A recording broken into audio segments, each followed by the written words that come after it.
know if we missed anything or not. But I was starting to say that we had started last week a lecture series on what I called Alone Together in the pandemic, or during the pandemic, right, on the way in which we are using new technology, especially media technology, and the way in which that is influencing us, changing us existentially in terms of our personality, the ways we think ourselves, and in terms of the way in which we get our information, the way in which we relate to each other, our social relations, our society. And so I do want to continue that lecture series. But I do feel like I need to take a detour, and that in fact, what we're experiencing in this last week is in fact something that is deeply influenced by what's going on with social media. And so I think in a sense, this makes sense as a theme to continue the lecture series, but in a sense to go someplace we hadn't thought about going with it right away. So let me then get us into the PowerPoint and begin the talk formally. And what I want to talk with you about today is obviously what happened in Washington, D.C. on Wednesday. And I'm referring to this as the Putsch will be live streamed, right? And I think, we've struggled a little bit to talk about the vocabulary for the assault on the Capitol that a throng of the supporters of the president carried out on Wednesday. I believe Putsch is probably the right term, which is to say a violent effort to overthrow a government, but not necessarily a coup. And I'll get into that a little while later. The instruments of violence came entirely from outside of the state, not within the state. But I want to point out, right, that one of the ironies of all of this, I shouldn't say ironies, but it is peculiar. All of this was really deeply organized online. And if you were paying attention, it was quite obvious that it was being organized online, down to mapping what the right route was from Trump's rally calling for the band of his supporters, the mob, to fight for the overturning of the certification of the results of the recent presidential election. What paths should be taken to get from that rally to the White House?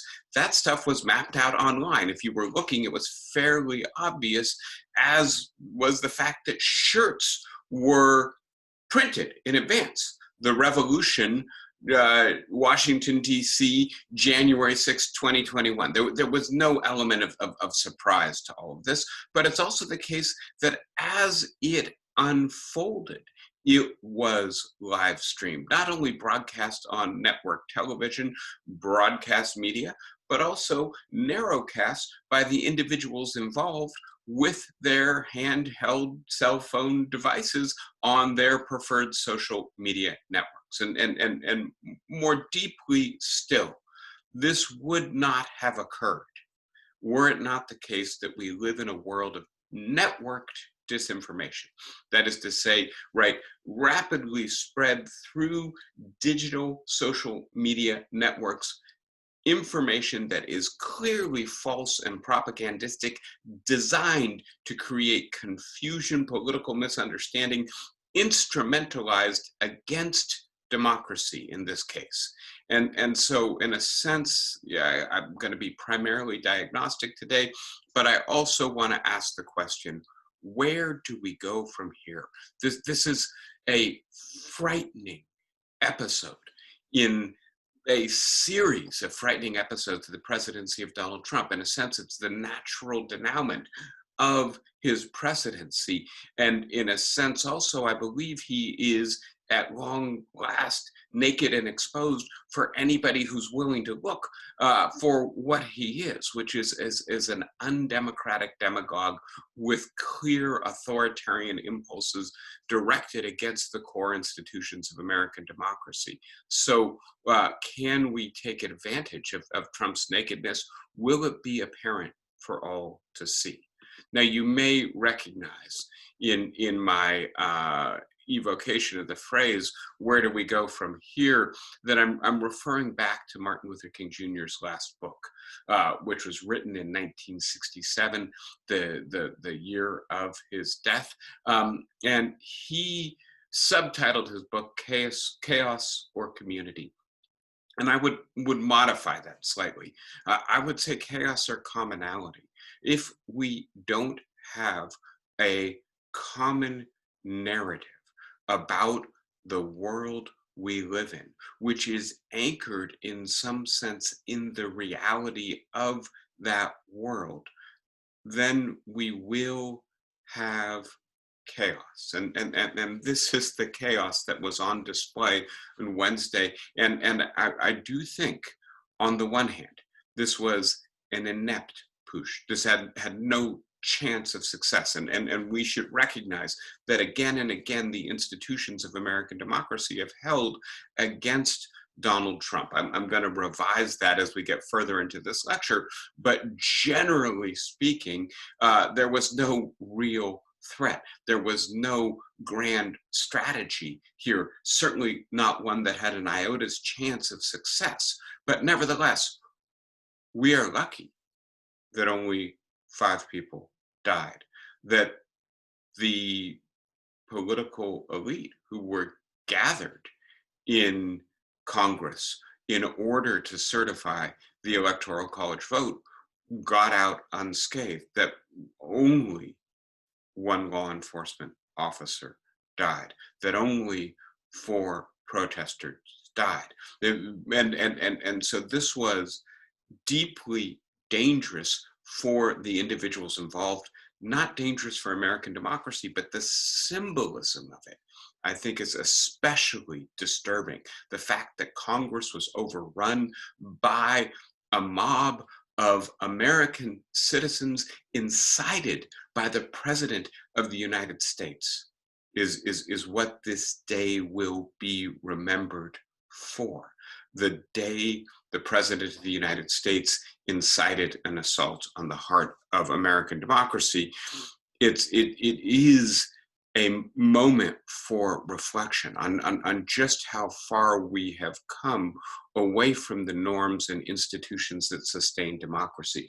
But having said that, I want to next talk for a moment about a juxtaposition. And there's a juxtaposition that many people have commented upon in terms of the police response to the pro-Trump mob that invaded Congress, and that probably would have done significant violence had it got to Mike Pence, who was chanting for. And remember, there were people who were armed with guns. There were people who were armed with knives and clubs who were calling Pence a traitor and who were trying to find him in Congress. This is not innocent, right?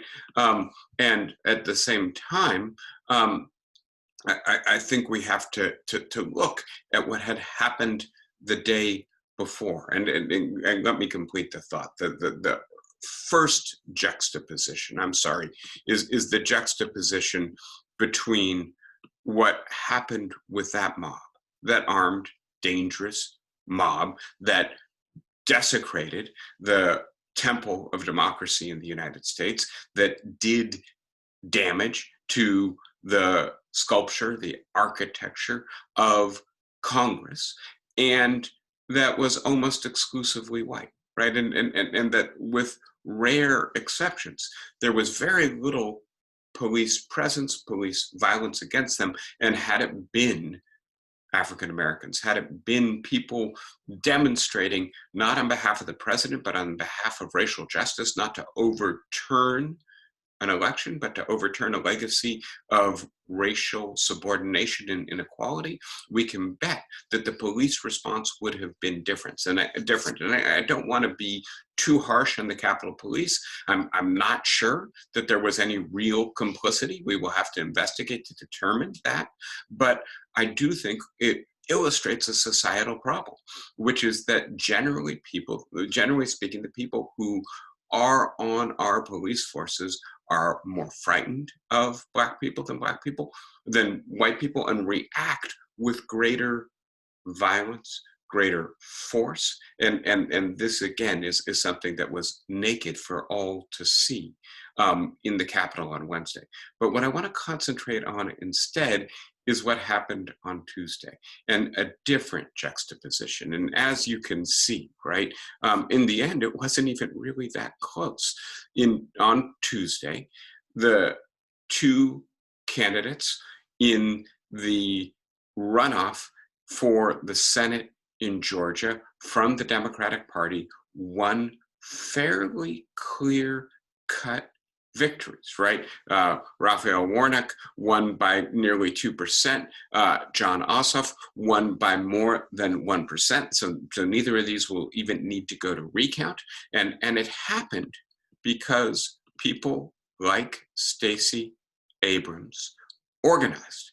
And when they organized, as you can see, right, they got people to vote. In particular, they got African Americans and Latinos and Asians and white liberals out to vote in large numbers. Now, there's another side to the story here, which is that probably the president suppressed the Republican vote. But I want to step back from the details here for a moment and remind you that Stacey Abrams ran for the statewide office a couple years earlier and lost, right? And rather than invading the state capitol with a mob, what did she do?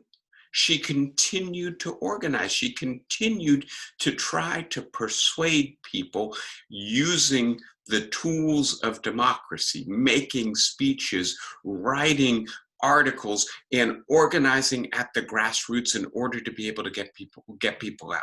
And so I think one of the sad things about what happened on Wednesday is it really deflected attention from what happened on Tuesday. But then when we juxtapose those two, right, an African American woman organizing a southern state to elect Democrats for the first time in generation, to elect a African American Democratic senator for the first time ever, as well as a Jewish Democratic senator for the first time ever, right? This is democracy in action as it should work. And this is an assault on democracy. And they occurred in successive days in the United States in a sense, the same institution, right? Which is to say, here is a man entering the Senate with a Confederate flag. Here is a woman who, through the power of persuasion and organization, changed the composition of the Senate, changed the party in control in ways that will have profound consequences for American politics. This is what Democrats, small d, do. This is what authoritarians, populists, demagogues, racists do. And please note, I'm not going to go into it today in too great a detail, but the symbols of white power were everywhere to be seen in the Trump supporters invading Congress. And in the most galling example, the Confederate flag, but it's not limited to the Confederate flag.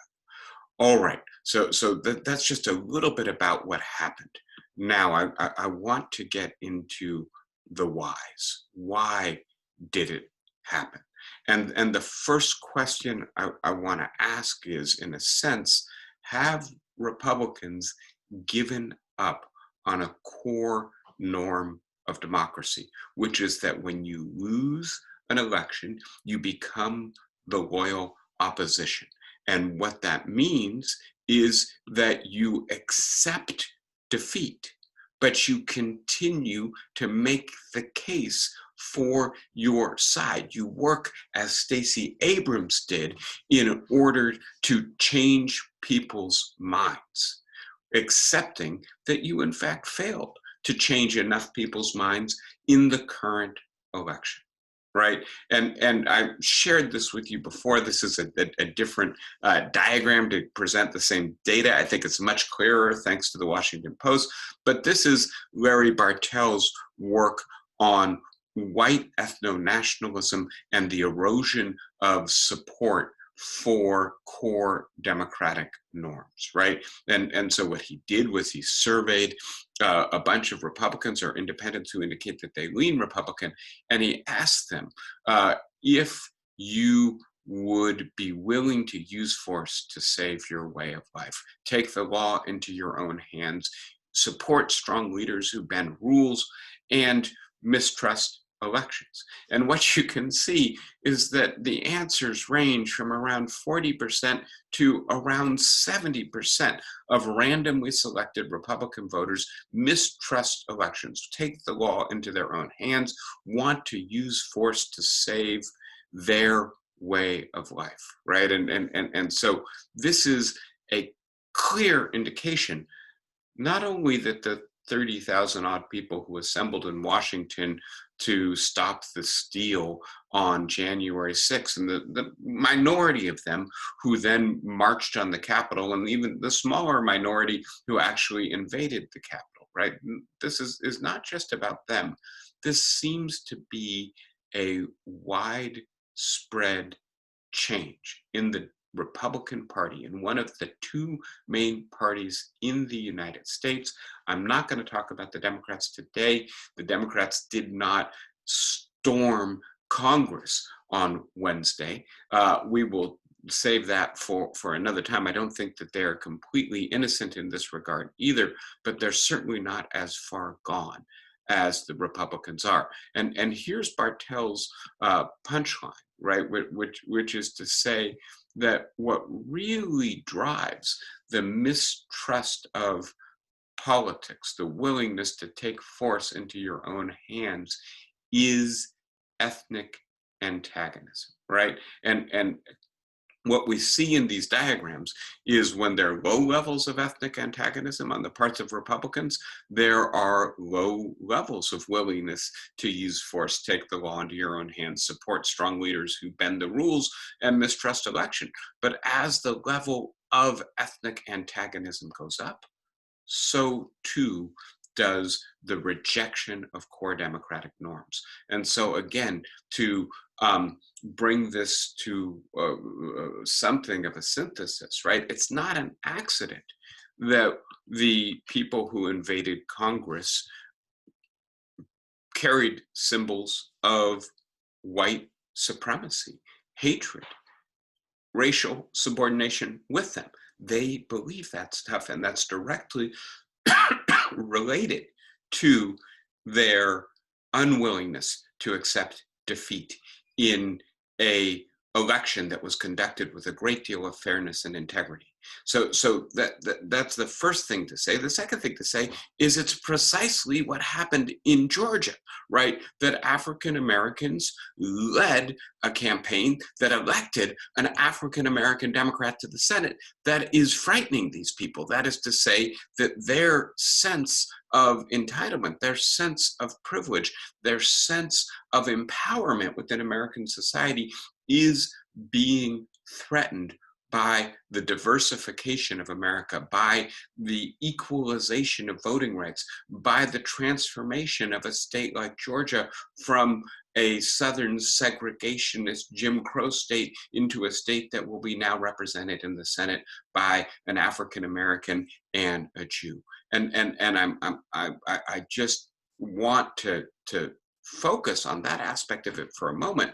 That's not the only aspect, but I do think that we've got to ask not only how did social media contribute to this, but what are some of the underlying social factors that lead people to be susceptible to disinformation transmitted via social media? And I want to be clear that many of the people who invaded the Capitol believe that the election was stolen. They believe that the election was stolen because, on the one hand, they live in a media environment where that is the constant message they hear, and they do not hear any information to the contrary.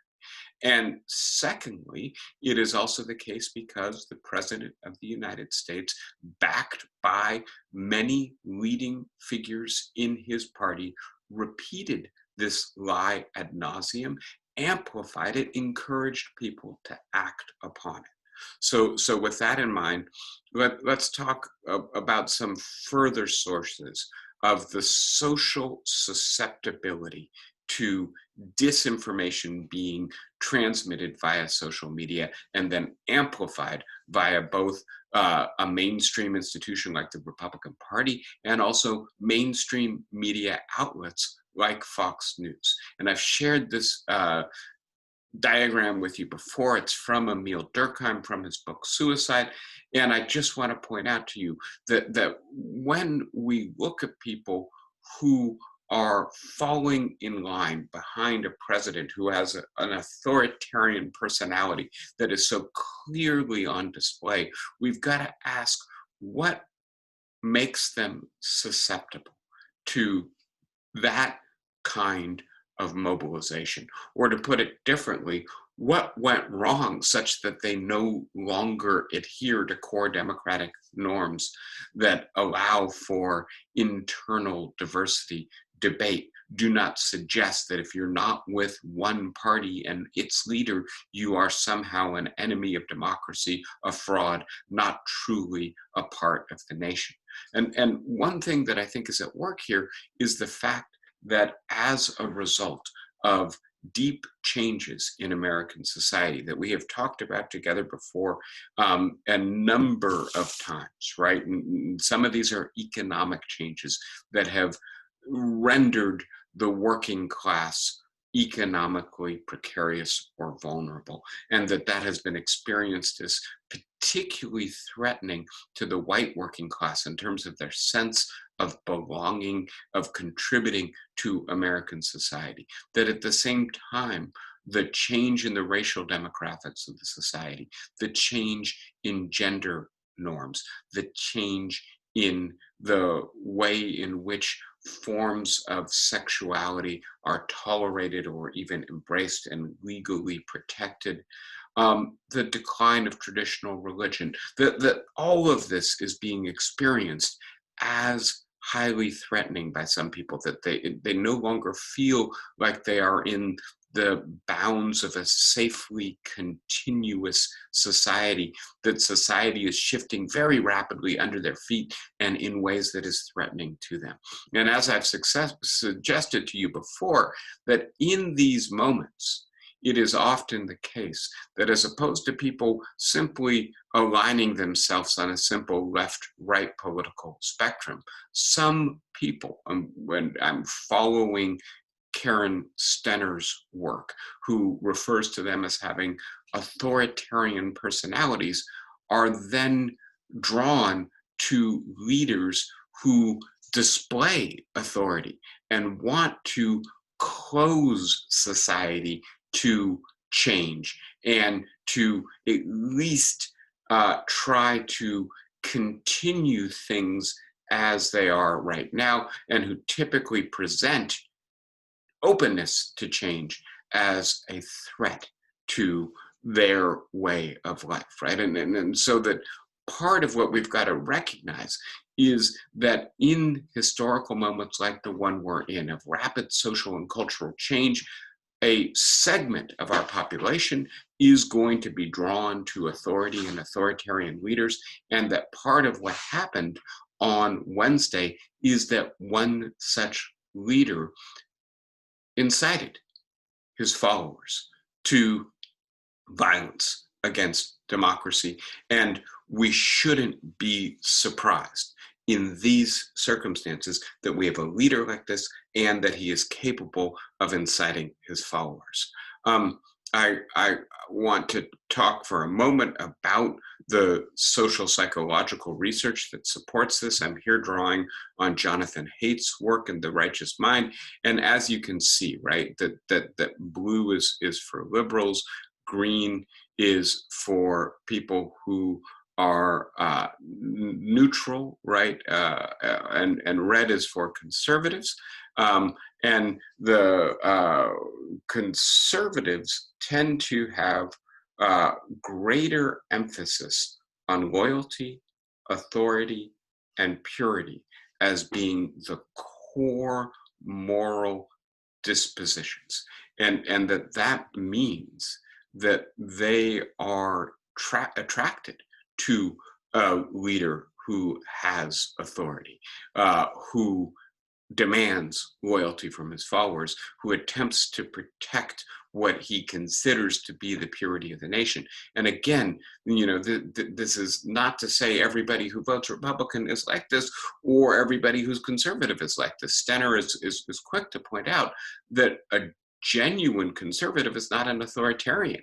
Authoritarians are often radicals in terms of the change that they embrace and the willingness to do violence to core institutions. But again, I just want to drill down a little bit on the psychology of what happened on Wednesday, and I'm going to share one other idea with you. And again, this speaks in part to the president's responsibility now and what it means to say that somebody is inciting a mob to violence. This is a diagram drawn from Freud's social psychology and the analysis of the ego. It's Freud's original diagram. It's not a great diagram, but it gets at a point, which is he says, when you become a member of a disorganized group, right, a mob, and he thinks, right, that organized groups actually have structures to prevent this kind of psychological phenomenon from taking hold. He suggests that when you become a member of a disorganized group, you tend to replace what he calls your ego ideal, which is the core of the super ego, the standard by which we judge ourselves, that which we aspire to, with an object. And he has here in mind often a leader. And that in a sense, we bypass the ego altogether. Now, I'm not asking you to buy into everything that Freud says here, but I do want you to recognize that as early as a century ago, psychologists were trying to explain the fact that group psychology seems to be fundamentally distinct from individual psychology. That if those people were not part of a mob, there's no chance that they would have done the crazy, violent, despicable stuff that they did on Wednesday, right? And so when we think about this, we think about, generally speaking, suppressed inhibition. You don't regulate yourself when you're part of a group. The group gives you authority and liberty to do things you would never do as an individual. And we see that on display, frankly, with the Black Lives Matter protesters, but especially with the Stop the Steal mob that descended on Congress on Wednesday. And, right, Donald Trump, out of all people, should know this and should be held to account and responsible for this. He is someone who whips up mobs on a regular basis. He's not someone who inadvertently or accidentally incited them. Now, having said all of that, let me pull back for a moment before getting into the details of social media. And I want to conclude this portion of the lecture with one more contrast. And I'm going to suggest that the heart of American democracy is Congress. It's not the presidency. It's not the Supreme Court. It's the institution in which the diverse people of the United States have diverse representation, and those representatives are assembled in order to deliberate, in order to determine, out of that diversity, can some unity be forged. And that involves at points trying to argue with others in order to change their minds and to actually generate something like a consensus. At other points, not determining that you can't change their minds, but nevertheless that you have to in some way work with them, and so compromising, right? And that Congress is deliberately designed to foster deliberation and compromise from a diversely constituted body of representatives who embody the diversity of the constituents they represent. So this is an institution that is an institution of constitutional democracy precisely because it acknowledges the legitimacy of disagreement, the fact that not everybody can win, and that in fact we only are able to work together when nobody wins all the time. That's essential to the functioning of modern democracy. And on the other hand, we have here, right, the mob being told that only they are right, that they can never lose, that if they are turning out on the losing side, it's only because fraud was done and that they need to resist that fraud. This is the antithesis of democracy. But I want to point out, before this mob stormed the Capitol, the House of the People, the core institution of American democracy, they were not only being told this by Donald Trump, the President of the United States, they were being told this by multiple members of Congress as well, right? And so in a sense, the rot began within Congress and particularly within the Republican Party. And the fact that even after all of this transpired, the majority of the members of the Republican caucus in the House of Representatives voted not to certify the results from Arizona and Pennsylvania speaks to how deep the rot is. And so there is blame to go around here. It's not just Donald Trump. It's certainly not exclusively or only the people storming the Capitol. It is the people within the Capitol who ultimately had to be protected from those they had incited, encouraged in their delusions earlier. Now, when I say their delusions, here is the core delusion, right? Which is to say that the majority of Republicans believe that this was not a fair and accurate election. And that's where I want to focus for the remainder of the lecture. How did this occur, right? When independents and Democrats generally believe that this was a fair and accurate election, at least the majority of them do, the majority of Republicans believe the contrary. And this is, of course, a good election held in bad conditions in the middle of a pandemic with a populist leader, with tensions running very high, with many people believing that this was an existential election, an election that really determined the future of the United States. We nevertheless voted in an orderly way and did so with record turnout, with almost no mishaps whatsoever. How is it that nevertheless the majority of people surveyed from one of the two main parties in the United States can't see what is glaringly obvious in front of us to the rest of us, right? How are we so fractured in terms of our perceptions of reality that we no longer have commonality, that instead we have chaos? And so that chaos, I want to suggest to you, is ultimately epistemically rooted. It's rooted in the system of the social production of knowledge that we have in our society, and that is deeply rooted in social media. But it's not only social media.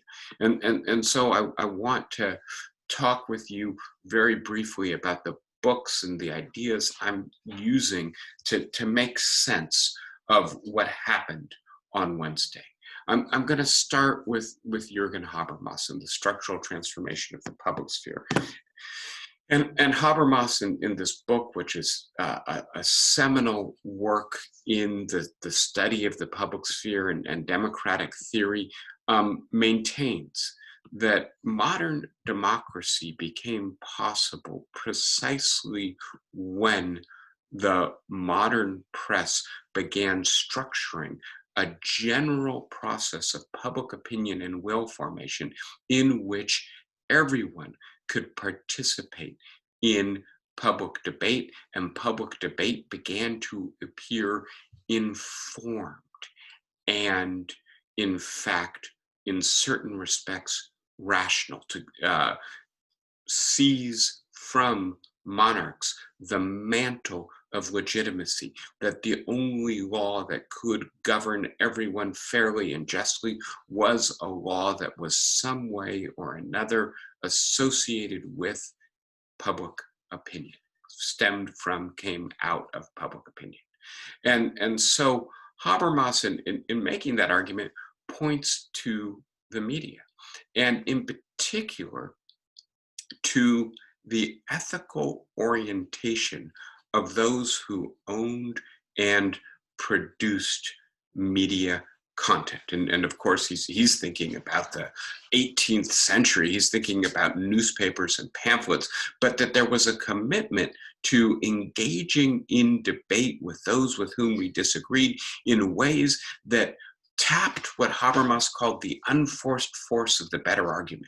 We didn't want to win because we pulled the wool over the eyes of the opponents, led them to believe things that simply weren't true. We only wanted to win if we could win the argument. And that was the ethos that informed the media, the press, in the period that generated the first wave of democratic revolutions, Habermas maintains. And so Habermas really focuses us on the ethics of those who produce media communication, right? And so the media structure the public sphere. The public sphere is essential to the formation of public opinion. There is no democracy without public opinion. And I think one thing will be clear when the histories are written of what happened during the Trump presidency. The owners of new social media technology placed profit over ethics, morals, values. They saw an opportunity to make money by spreading viral disinformation, by manipulating people in order to get them as riled up as possible, because that's what keeps the eyes on the screen. And so as the ethics of our media producers declined, you might say evaporated, so too did the quality of public discourse in our society. And that's how you get to a place where the majority of people in one of the two main parties believe something that is clearly false, and believes it in part because this is the way in which beliefs are formed. They're formed in a modern society via the media, via looking to people who seem to be authoritative, who are speaking to us over the media of communication that are widely disseminated in our society. The owners of those media, the people who produce its content, have an ethical obligation, an obligation to the truth and an obligation to democracy. And that obligation was completely vacated by social media in the era of Trump. The other book that I'm spending some time thinking about, and we've talked together before about Levitsky and Ziblatt, How Democracies Die, but Daniel Ziblatt, in an earlier book, Conservative Parties and the Birth of Democracy, argues that the most important factor in the consolidation of democracy in European society is, in fact, the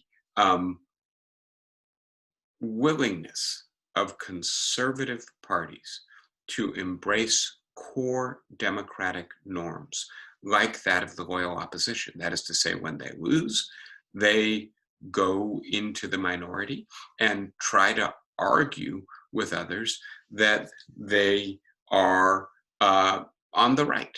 That is to say, in the right, I should say, that they have the better argument. But the reason that Zablat focuses on conservative parties is because he believes, in a sense, there's a natural affinity between liberal or progressive parties and democracy, that they believe in universal suffrage, that they believe in constitutional rights, that they believe in protecting the core institutions of elections and the legislature and the judiciary, whereas conservative parties have a more ambivalent record. Certainly some.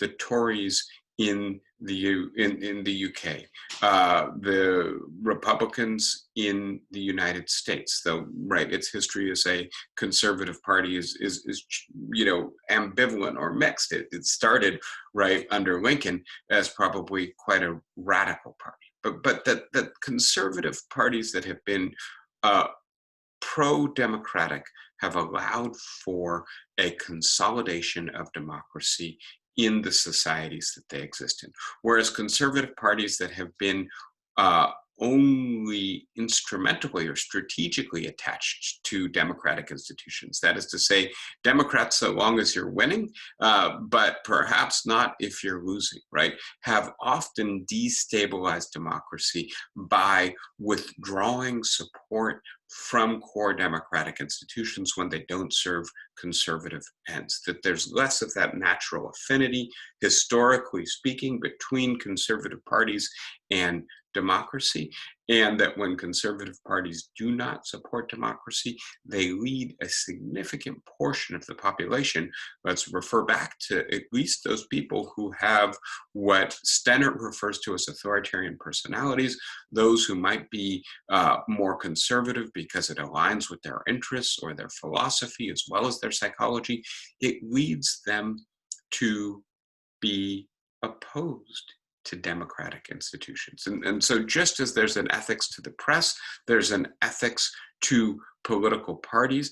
We don't get democracy by accident, right? We get stable constitutional democracy when core institutions like the press and political parties play their part in supporting democratic societies. One last thing, and I've shared this diagram with you from Martin Gilens and Benjamin Page ad nauseum, right? One other way in which our core democratic institutions are broken. This is about representation, right? And this is in particular about money in American politics. And to refresh your memory ever so briefly, this is an indication of how much it matters to the likelihood of a law passing that it has something like 0% support from the bottom 90% of our society, or something like 90% support from the vast majority of our society. And as you can see, it matters not a lick. It makes no difference whatsoever. Whereas when economic elites disfavor legislation, it's very unlikely that it will be passed. When the top 10%, economically speaking, favors legislation, it's very likely to be passed. And so another way in which our democratic institutions have rotted from within has to do with the fact that they have become non-responsive to ordinary citizens' demands, interests, needs, ideas. And all of this then is the precondition for what is happening with social media. Now, I know this diagram is a little hard to unpack, but I want to be as clear as possible in describing it to you. This is showing election media sources from 2016 based on their media links. And this is from the wonderful, important book by Yeshai Benkler, Robert Ferris, and Hal Roberts called Network Propaganda. And what you see here, right, is based on the online traffic these sites get, different dots, right? And they're color coded. Blue are liberal or progressive. Green are middle of the road, and red are conservative. And what the lines indicate, right, that haze, is the degree of interconnection between these sites. And what this diagram shows you, and again, it's not entirely clear, but I want to try to unpack it for you, is that there is a lot of interconnection between sites on the far left, sites in the mainstream left, sites in the middle of the political spectrum. That includes, for instance, the Wall Street Journal, right? And then on the right, there's a lot of interconnection. But there's very little interconnection from the right, and you've got Fox News and you've got Breitbart. If this was a more recent diagram, you would have One America Network, etc. What you have here is then, in a sense, two distinct media ecosystems, right? And the fact that they are distinct, that they are segregated, that they are siloed, means that those who occupy or tend to frequent the right-wing media outlets do not get information from those on the left. And by the way, this is unilateral or one directional. That is to say that those on the left and in the center pay a little bit more attention to what's going on the right, whereas those on the right tend to completely ignore or dismiss what is being said by those on the left, including what is being said about them and against them. And I've blown this up a little bit so that you can see more clearly, right? The web of interconnectivity on the right, especially centering on Breitbart. And by the way, the previous diagram was all online connectivity. This one is focusing on Twitter and Facebook, right? So two particular social media outlets, and Breitbart is the largest source of information here. And then on the left, the interconnectivity between green and blue and some red dots as well, right? And that what has happened on the right, and this I think is absolutely essential to understanding the ethical collapse of social media producers, right? And so this is not just producers of the One America Network or Fox News, etc. This is Twitter, right? This is Facebook, because they have become the conduits for systematic disinformation. What has occurred is that those who produce the media content have discovered that they can actually do better in terms of their business model, get more eyes on their pages, which means getting more advertising revenue, if they concentrate on confirming the identity and the belief of their viewers, not on checking the facts, determining whether those beliefs or that identity is grounded in some kind of verifiable reality. And so now we're at the core of the problem. If you are producing news on Fox or One America or Breitbart, you will get viewers if you say the election was stolen, and you will lose viewers to competing outlets if you don't say it. And what the term that Yishai Benkler and his co-authors coin is what we get is a propaganda feedback loop in which, right, the outlets, and I'm trying to show you this, I think it's clearer here, the mainstream media outlets like Fox link to some of the more extreme media outlets and broadcast and amplify their disinformation, right? And so our media world has become one in which you can, if you want, if your media consumption diet is the so-called Fox diet, if you stay on the right, fall down a rabbit hole in which almost everything you hear confirms what you believe, even if what you believe is false. And that should not be so surprising to us. We should not be so shocked about this, which is to say, most people believe what the people around them believe, and what especially people who appear to be in positions of authority believe.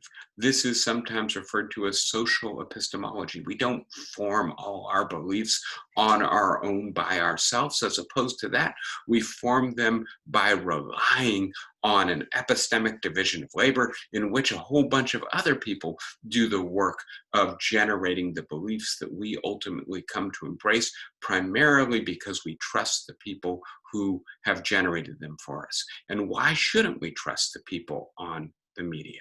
So let me conclude with a few reflections here. And I say a few and then I smile because obviously I've got a laundry list. I will try to make this relatively brief. What we saw on Wednesday was an assault on democracy. It was an inept assault.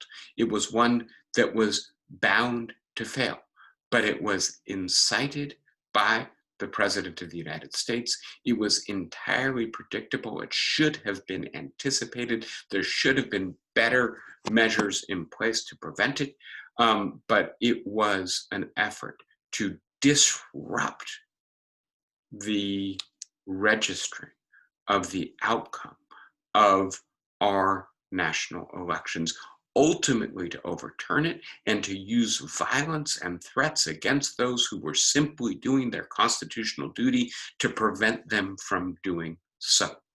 Right? I'm not going to get into the legal question of whether this counts as criminal incitement. I will speak for a moment about impeachment in just a minute. The mob that descended on Washington, D.C., we need to be clear. It was armed. It was violent. It intended to do violence. The violence to democracy, but violence to particular officials. It wanted to go after Trump.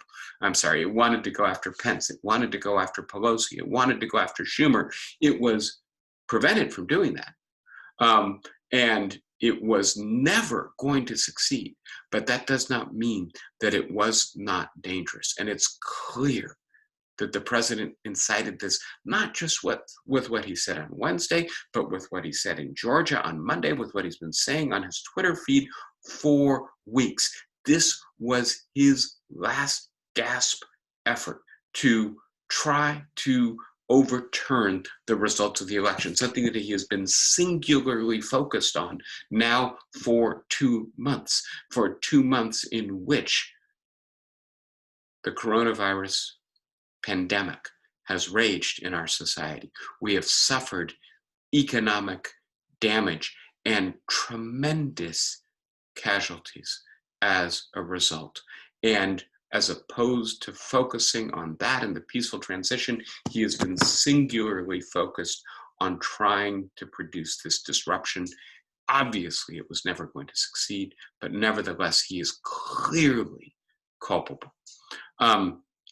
The stark racial contrast. I emphasize the contrast between the election in Georgia and the good work that Stacey Abrams and many, many other people did in organizing the Get Out the Vote campaign in Georgia, but obviously the racial contrast as well in the police response to a mainly white mob descending with weapons on the Capitol and the weaponized response to African Americans and their allies protesting against police violence. This is as clear an example as we could ask for of the racial disparities in the policing of America.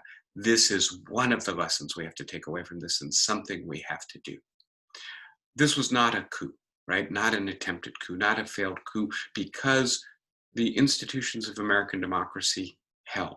No party from within the state, not the military, not the FBI, not any other agency of the state participated in this. This was a push. This was a violent effort on the part of mainly disorganized civilians to overthrow a core institution of the government. It was bound to fail, but that doesn't make it any less dangerous or deplorable, which gets us to a core question: to impeach or not. And as you well know, the Democrats are in the process of drafting articles of impeachment. Whether or not they will proceed with them, I guess we'll know in a day or two. Will Trump be removed from office before he leaves office? Certainly not. Is this then an exercise in futility? Not entirely. And let me be clear about two issues here. One of them is that Trump would be prevented from ever again holding federal office if he were impeached, and that would end his political career, at least as somebody who aspires to office. So there would be some efficacy to impeaching him, even if it didn't remove him from office. And I should say impeaching and convicting him. But the deeper question here is one of the oath that the members of Congress have taken to uphold the Constitution, and whether or not that produces a duty in this case to attempt to punish Donald Trump, the President of the United States, for inciting an attack on a core institution of American democracy, and alternatively, what precedent it sets if they let this go, if they simply say this is moot at this point, so we're not going to pursue the effort to impeach and convict the president. Having said all of that, and you've heard me say this before, right? I am, when it came to the Mueller report, when it came to the effort to use Ukrainian officials to dig up dirt on Joe Biden. You could add to the list the phone call to the secretary in Georgia trying to overturn the election outcome there. We know about that one because it's recorded. I'm sure there were dozens of other phone calls like that, right? Donald Trump is clearly engaged in high crimes and misdemeanors while in office. I think the definition of that is not legal, it's constitutional, right? It's not defined by criminal law, it's defined by assaults on American democracy, its core institutions as outlined in the Constitution, and that he is clearly guilty of disregarding and in fact attempting to damage those institutions. And so in a sense, the constitutional duty is there. The countervailing value is not to me what the political advantage and disadvantage of this is, but really does it interfere not only with focusing attention on the coronavirus and its economic impact, on the need to immediately get in place effective public health policy and effective economic relief for most Americans, but also whether it further fractures us, whether it allows Donald Trump to continue to play the politics of grievance in ways that will continue to mobilize his base, that will, in a sense, dissipate what is, I think, still only a narrow and fragile opportunity to use what happened on Wednesday as an effort to pull back a little bit from some of the rancorousness of American politics, to try to come together and maybe focus a little bit on what we can fix in our society. And some of that has to do with the social media. Some of that has to do with the Republicans getting their house in order. Some of that has to do with restoring responsiveness in politics. Some of that has to do with disabusing ourselves of the narrative that the coming of a multiracial democracy in some way threatens us, as opposed to empowering and perfecting our democracy. Now, having said all of that, I'm not going to come down firmly on one side or another. I just want to be clear that this is a deep, important, significant question. We shouldn't be thinking about it narrowly in terms of strategic partisan advantage. We should be thinking about it in terms of the deepest principles of American democracy. Few more points. The deep complicity and fracturing of the Republican Party, right? Even after this occurred, a significant portion of Republicans voted to not endorse the clear results. What they have to know are the fair outcomes of the votes in Arizona and Pennsylvania. And they did it for purely strategic reasons, to placate Trump and his voters, to gain their support going forward for 2022, 2024. They have concluded that the Trumpist approach to electoral politics, white ethno-national populism, is the only path for success for Republicans with national aspirations. And so we see, on the one hand, that a large portion of the Republican Party is still loyal to Donald Trump, is still reinforcing or propagating disinformation, is still sowing the seeds of discord, even when those become violent and threatening in our society. And on the other hand, some Republicans are beginning to try to disentangle themselves from Trump, from the way in which their party has been so tethered, the way in which their leaders have been so supine to his destructive leadership for the last 4 years. It's worthwhile noting in the midst of all of this that the Democrats won the Senate this week, and that this means that Joe Biden will start his presidency without the shackles that would have been there had Mitch McConnell been the majority leader. When I say shackles, in terms of his ability to even get his cabinet approved, in terms of his ability to make any judicial appointments. I'm not saying it's going to be easy for Biden and the Democrats to legislate. Far from it.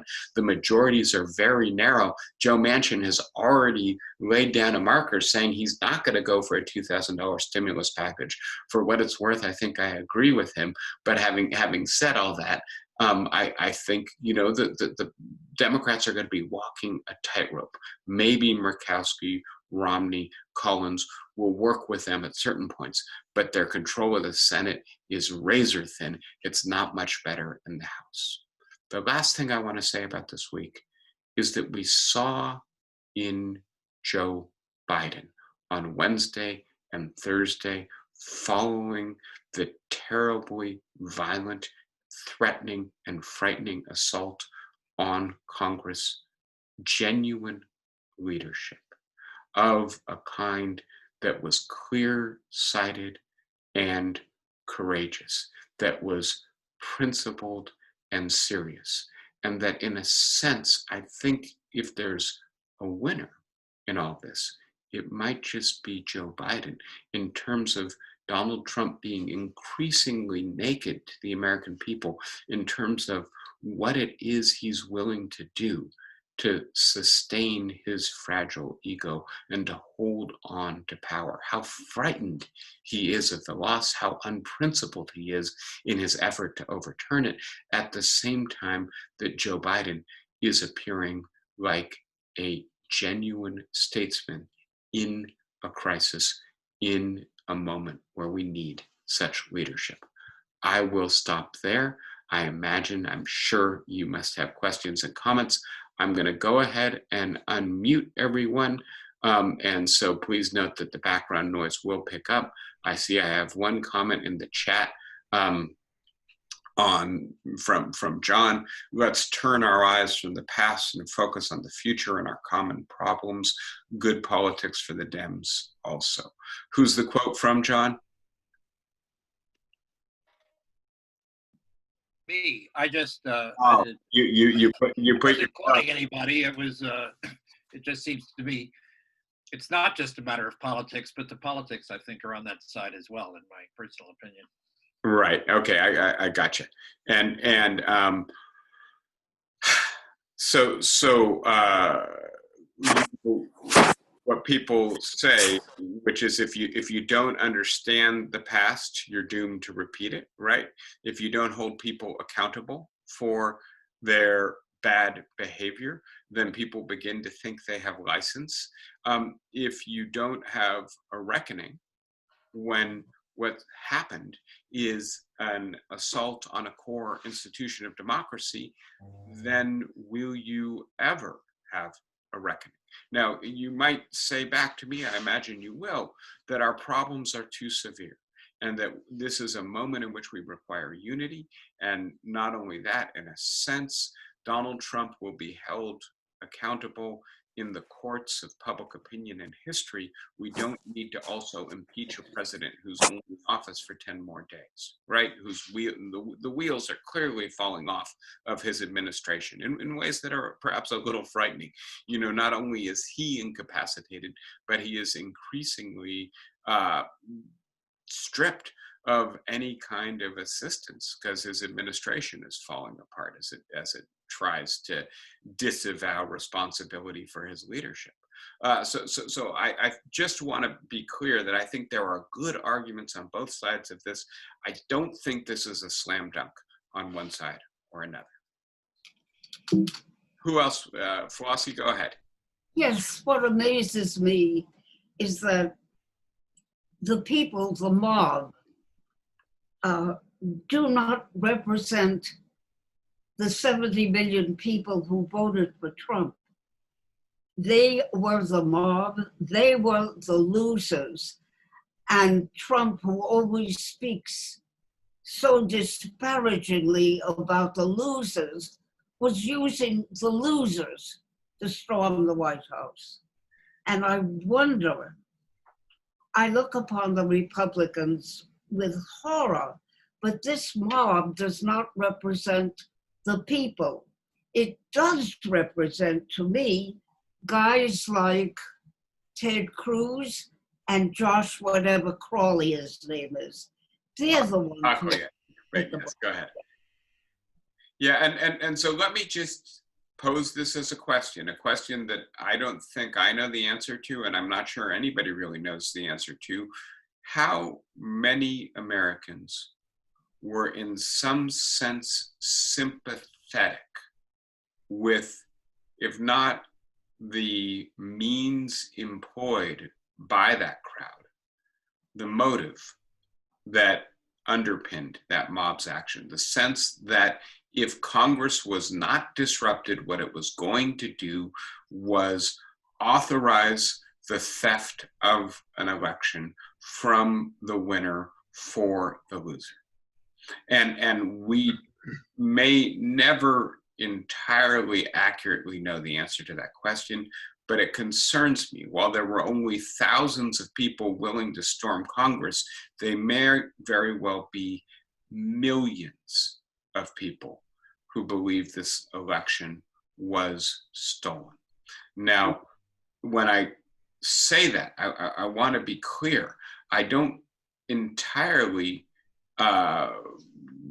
want to say it's not their responsibility for having a false belief, right? And clearly a false belief that is an undemocratic and anti-democratic belief. But having said that, I also want to assign blame,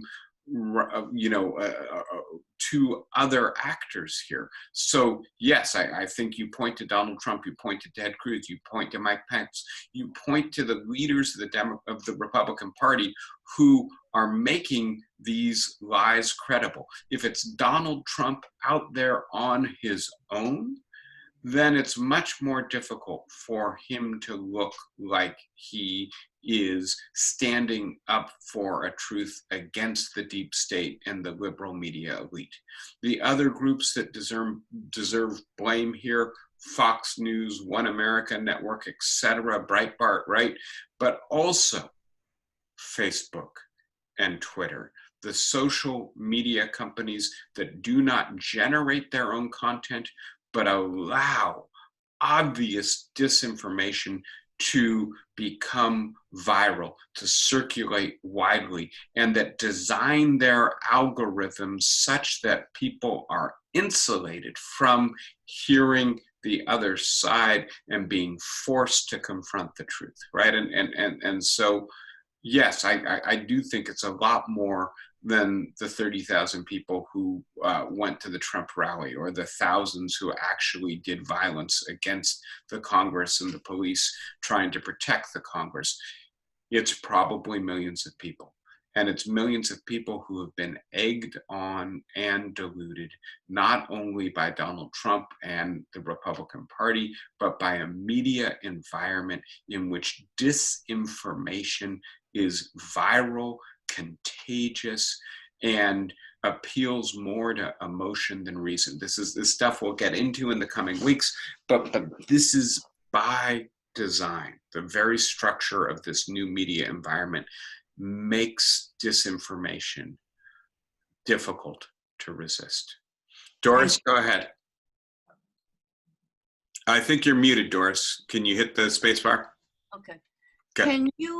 Can you possibly compare Trump and his progress to Hitler and his progress, and where Germany now stands with the past of Hitler, and how that compares to the possible future of Trump and his party? Isn't there a comparison there? Well, this takes us back to Zablat and conservative parties, and when conservative parties are for democracy and when they are not, right? And so, the Nazi Party was a political party, but it very quickly became part of a one-party state, right? And a fascistic but also totalitarian state that wiped out all of the institutions of civil society in which dissent is expressed. And again, I think what is striking in the story of the failure of Trump, who was president for 4 years, to be able to consolidate authoritarian leadership in this country is not only his personal failures. Clearly, he is distracted and undisciplined. His fragile ego, his unwillingness to reckon with reality, all made it very difficult for him to be effective as an authoritarian leader. But it's also the way in which the institutions of government and civil society resisted him. And so I don't think we're in danger at the moment of a collapse of those institutions. I think in a sense, they were stress tested, they were damaged, they didn't do as well as we would like them to do. Some of them were co-opted, or even worse, became enthusiastic supporters of an authoritarian demagogue, but many of them held. And so, yes, democracy in 2021 is much weaker in the United States than it was 50 years ago. On the other hand, Georgia was just won by an African-American man and a Jewish social activist, right? I mean, there are signs that things are really complicated in the United States right now.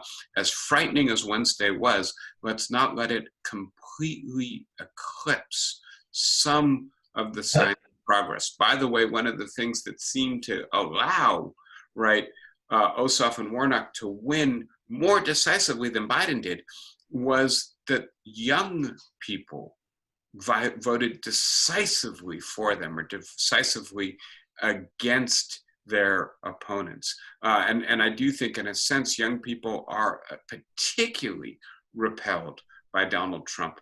The vast majority of them across the country. Gloria, I'm going to let you ask the last question for today. Go ahead. What legacy we will be leaving for the future if we do nothing, if we don't not punish, but impeach him and just leave that for the history books? If he gets away with it with no consequences, I worry about what legacy we leave for the future.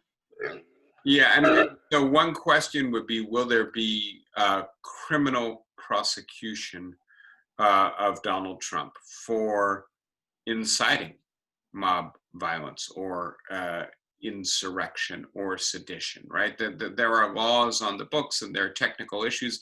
I'm frankly dubious of the idea that he could be criminally prosecuted successfully for doing all of this. Having said that, he may very well be prosecuted and convicted for tax crimes and other corrupt practices within his business empire, and perhaps even making illegal campaign contributions to himself in the form of bribes of people to keep former adult entertainers quiet, right? So there's a possibility that Trump will be held accountable, but is he held accountable for the right reason by the right institution? You might say this is as textbook a case for impeachment as you can get in terms of the nature of the conduct, the fact that it occurred in the twilight of his presidency, the fact that it occurred in the middle of a pandemic, the fact that it occurred when there are so many other priorities. All of those are, I think, factors that point in the other direction. And it's why I think the scales are so hard to balance here, because they're really powerful considerations on both sides of the equation. All right, everyone. It's a pleasure, as always, speaking with you. Do you have any word on whether or when you will get the vaccination at Piedmont Gardens? Not yet, huh? I think Okay. next week, Uh, staff members will get the vaccine The health center Or- will get her on the 12th. for the residents. all right. Well, I hope that will be as soon as possible. Until then, please continue to be safe and smart. And I will see all of you next Saturday. Take care, everybody. Thank you, Saturday, take care. Thank you. David. guys. Bye-bye.